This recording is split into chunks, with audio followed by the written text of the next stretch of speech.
ฐานะมันคงก็หัวอกอุ่นไล่หับได้ดังประสงค์คุ้มค่ากับเมื่อแห้งลงมันคงหน้าที่เรียกงานสลับเลี้ยงลายหน่วยผู้ใหญ่น้อยสูงสันฟ้าแจ้งสว่างแสงจันทร์เรื่องนั้นกูน่า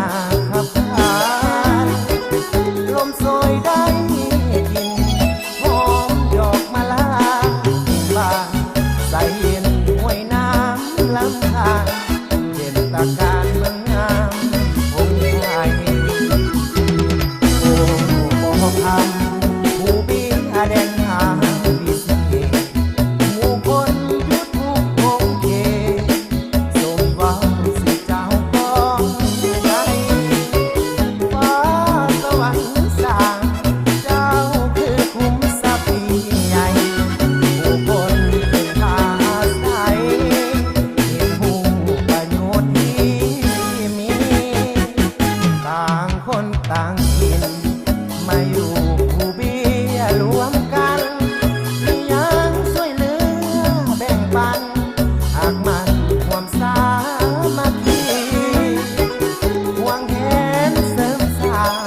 ผู้เบี้ยแดนงามแห่งนี้คงอยู่คู่เฮานานปีบอกคำผู้เบี้ยแดนงาม